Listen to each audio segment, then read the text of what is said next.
സന്ധ്യ. ഞാൻ തൃശ്ശൂർ ചേറ്റുപുഴയിൽ നിന്നാണ് വരുന്നത്. ഇതെൻ്റെ മകൻ ജീവൻ.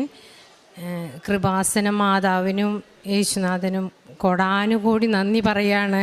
ഈ കൃപാസനത്തിൻ്റെ ഈ പുണ്യഭൂമിയിൽ ഈ അൾത്താരയിൽ വന്ന് എൻ്റെ നിയോഗങ്ങൾ മാതാവിൽ അർപ്പിച്ച് എനിക്ക് കിട്ടിയ ഏറ്റവും വലിയ അനുഗ്രഹങ്ങൾ ഞാൻ മാതാവിനോട് കാഴ്ചവെക്കാൻ വേണ്ടിയിട്ടാണ് ഞാൻ ഇവിടെ വന്നിരിക്കുന്നത്.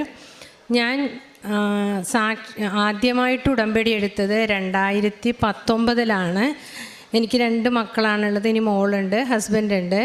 എൻ്റെ വീട്ടിലെ സ്ഥിതി വളരെ മോശം എന്ന് പറഞ്ഞു കഴിഞ്ഞാൽ എന്നും കണ്ണീരും പാത്രം എറിയലും കരച്ചിലും ബഹളവും, ഹസ്ബൻഡ് മദ്യപിച്ചിട്ട് അങ്ങനൊരു വേദനാജനകമായൊരു രീതിയിൽ ജീവിച്ചു പോകുന്ന സമയത്ത് ഞാനൊരു നേഴ്സാണ്, ഹോസ്പിറ്റലിൽ വർക്ക് ചെയ്യേണ്ട ഇപ്പോഴും തൃശ്ശൂർ.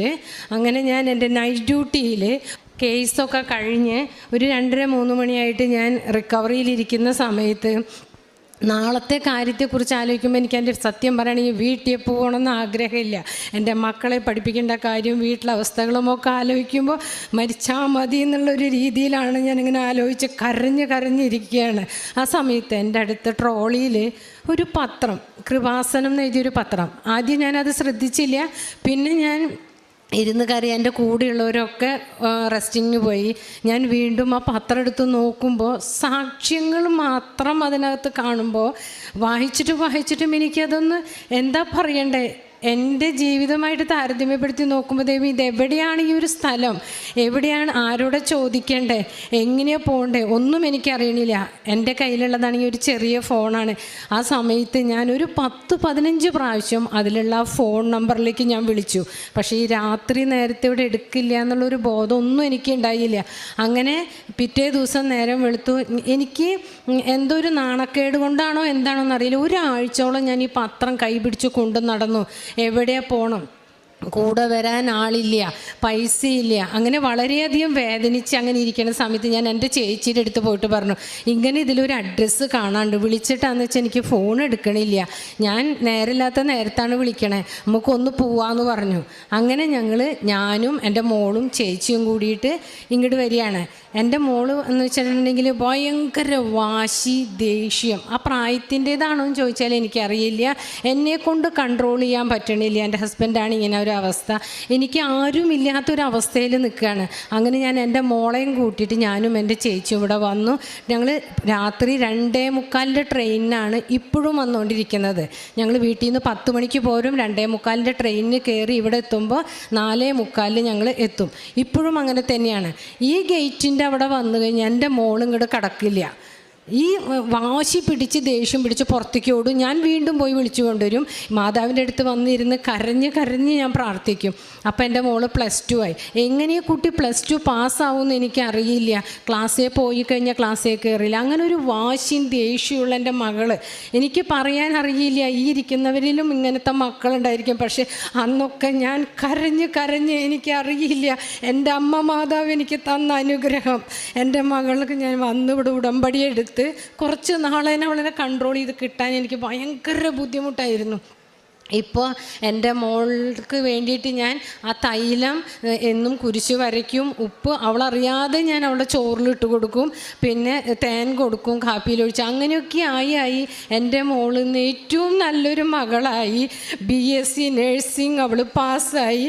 അതിൻ്റെ സർട്ടിഫിക്കറ്റാണ് കഴിഞ്ഞ മാസമാണ് എൻ്റെ മോള് BSc നഴ്സിംഗ് കോയമ്പത്തൂർ രേവതി കോളേജിൽ നിന്ന് പാസ്സായി.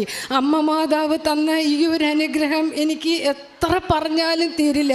കോടാനുകൂടി നന്ദിയാണ് ഞാൻ പറയണേ. എനിക്ക് ബഹുമാനപ്പെട്ട VP ജോസഫ് അച്ഛൻ്റെ ധ്യാനങ്ങൾ കേൾക്കുമ്പോൾ ഒരുപാട് ഉപകാരങ്ങളാണ് എനിക്ക് ഉണ്ടാവാറ്. ഞാൻ ചില സമയത്ത് തളർന്നു പോകും.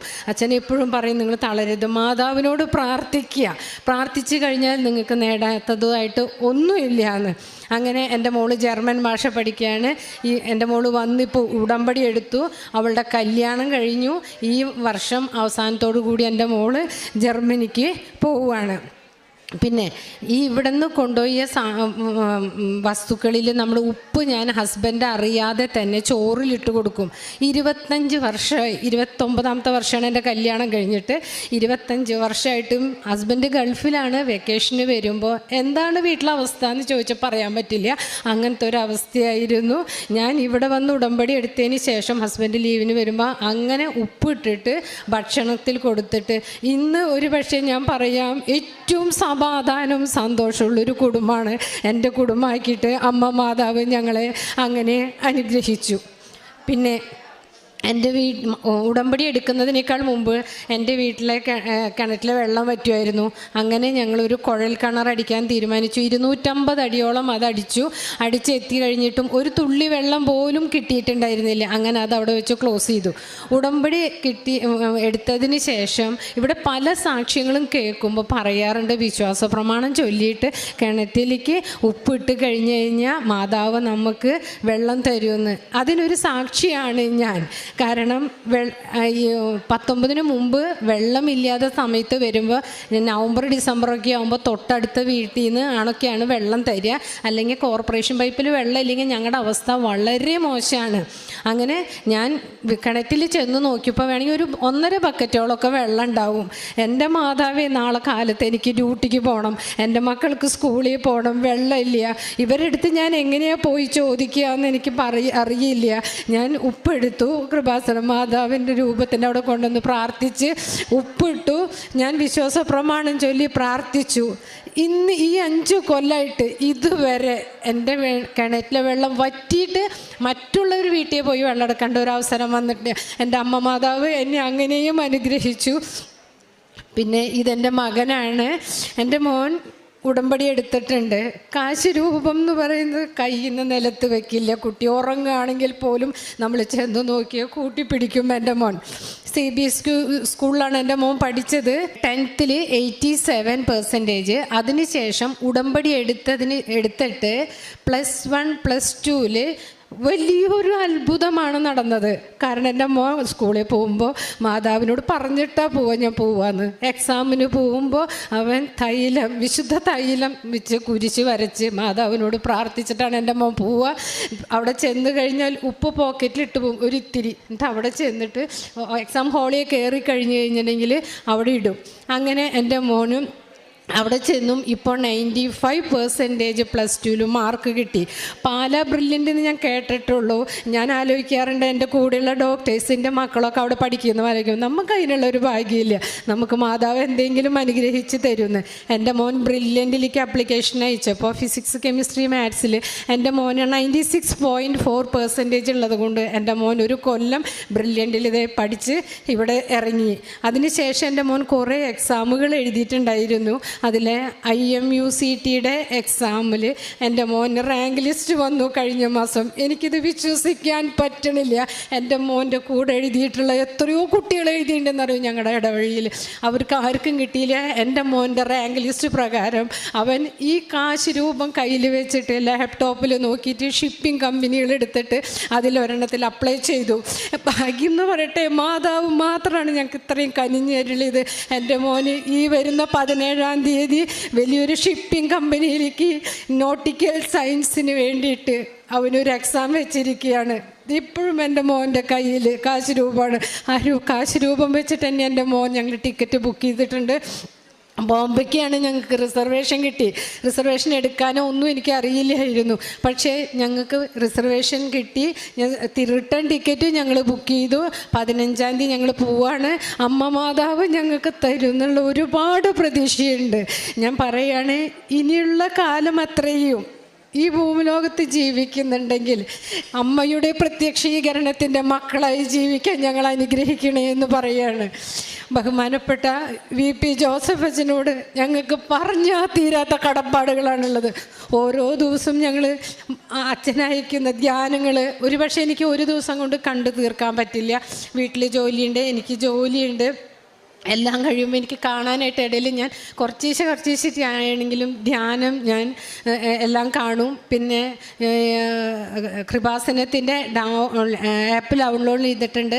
അതിനകത്താണ് സാക്ഷ്യങ്ങൾ വരിക എന്ന് എൻ്റെ ഫ്രണ്ട് പറഞ്ഞിട്ടുണ്ട്. അത് കാരണം ഞാൻ എല്ലാ സാക്ഷ്യങ്ങളും കാണും. അപ്പോൾ അതൊക്കെ കാണുമ്പോൾ നമുക്ക് മനസ്സിലാവും, ദൈവമേ നമ്മുടെ കാര്യങ്ങളും ഒന്നും അത്ര വലുതല്ല. ഇതിനേക്കാളും വലിയ ദുഃഖത്തിൽ വന്നിട്ടുള്ളവർ ഈ അൾത്താരയിൽ വന്ന് മാതാവിൻ്റെ അടുത്ത് കരഞ്ഞു പ്രാർത്ഥിച്ച് അവർക്ക് സാക്ഷ്യം പറയാൻ കിട്ടിയത് കാണുമ്പോൾ, ദൈവമക്കളെ ഞാൻ പറയാണ്, എന്നെ പോലെ വേദനിക്കുന്ന നിങ്ങൾക്ക് മാതാവിൻ്റെ അനുഗ്രഹത്തിന് വേണ്ടിയിട്ട് നിങ്ങൾ പ്രാർത്ഥിച്ചാൽ തീർച്ചയായിട്ടും കാശ് രൂപ നിലത്ത് വയ്ക്കരുത്. 19ാമത്തെ കൊല്ലാണ് ഈ ഹോസ്പിറ്റലിൽ നേഴ്സിംഗ് അസിസ്റ്റൻ്റായിട്ട് വർക്ക് ചെയ്യുന്നത്. അവിടെ ഞാൻ 3 കൊല്ലം പഠിച്ചു കഴിഞ്ഞപ്പോൾ എനിക്കായിരുന്നു ഫസ്റ്റ് റാങ്ക്. അവരെന്ത് ചെയ്തു എന്ന് വെച്ചാൽ ഹോസ്പിറ്റലുകാർ എന്നെ EG ടെക്നീഷ്യൻ എന്ന് പറഞ്ഞിട്ട് ഒരു പോസ്റ്റിലേക്ക് തന്നെ ഇട്ടു.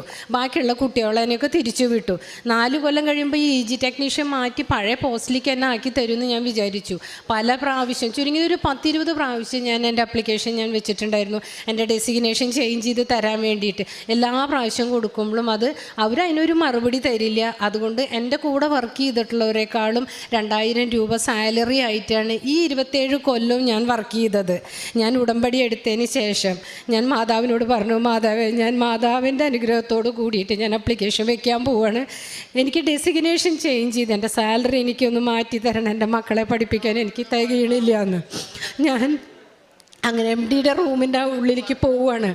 ഞാൻ ഉപ്പ് കൈപിടിച്ച്, വിശുദ്ധ ഉപ്പ് കൈപിടിച്ച് പോയി ആ ഡോറിൻ്റെ ഫ്രണ്ടിൽ താഴെ ആരും ചവിട്ടാത്തോടത്ത് ഞാൻ ഉപ്പിട്ടിട്ട് പ്രാർത്ഥിച്ചു, മാതാവേ ഞാൻ പോവാണ് MDയുടെ റൂമിലേക്ക്. അപ്പോൾ മാതാവ് എൻ്റെ കൂടെ വരണം. ഇതും നോ എന്ന് പറയുകയാണെങ്കിൽ ഇനി ഞാൻ ഒന്നും പറയില്ല, മാതാവിൻ്റെ ഇഷ്ടം പോലെ എന്ന് പറഞ്ഞു. അങ്ങനെ MDയുടെ റൂമിൻ്റെ ഡോറ് അവിടുത്തെ ബോയ് തുറന്നു. ഞാൻ ചെന്നു. സംസാരിക്കേണ്ടി ഒന്നും വന്നില്ല. എൻ്റെ ആപ്ലിക്കേഷൻ ഫോം വാങ്ങിച്ചു, അവർ സൈൻ ചെയ്ത് തന്നു. ഇത്രയും വർഷം കിട്ടാത്ത, 28 കൊല്ലമായിട്ട് എനിക്ക് കിട്ടാത്ത എൻ്റെ ഡെസിഗ്നേഷൻ ചേഞ്ച് ചെയ്ത പേപ്പറാണ് ഞാൻ ഈ കൊണ്ടുവന്നിരിക്കുന്നത്. അപ്പോൾ അമ്മ മാതാവ് എനിക്ക് എത്രയോ ഇതൊന്നല്ല പറഞ്ഞാൽ തീരാത്ത അത്രയും അനുഗ്രഹങ്ങൾ എനിക്ക് തന്നിട്ടുണ്ട്. ഞാനായാലും എൻ്റെ മകനായാലും കാശ് രൂപം താഴെ വയ്ക്കില്ല. പിന്നെ ഇവിടുന്ന് കിട്ടുന്ന നമുക്ക് പുണ്യമായ വസ്തുക്കളുള്ള ഈ തേനും ഉപ്പും എന്ന് പറയുന്നത് ഞങ്ങൾക്കതില്ലെങ്കിൽ ജീവിക്കാൻ പറ്റില്ല എന്നുള്ള രീതി. കാരണം നമുക്ക് പുറത്തിറങ്ങുമ്പോൾ പേടിയാണ്, ഏത് തരത്തിലുള്ള ഉപദ്രവങ്ങളും വരാം. എൻ്റെ വീട്ടിൽ ഒരു കോടതി കേസ് ഉണ്ടായിരുന്നു. ഈ കേസ് 4 കൊല്ലമായി നിലവിൽ നിൽക്കുമ്പോൾ എനിക്കറിയില്ല, ആദ്യമായിട്ടാണ് ഈ കേസിൻ്റെ പിന്നാലെ പോണതും കോടതി കയറണതൊക്കെ. അവസാനം ഫൈനലൈസ് ചെയ്യാൻ പോവാണ്. ഞങ്ങളുടെ റിലേറ്റീവ്സ് തന്നെയാണ്. ഇതിൽ ഞാനും നോ എന്ന് പറഞ്ഞാൽ അവിടെ ജയിലിലാണ് ആ കുട്ടി പോവുക.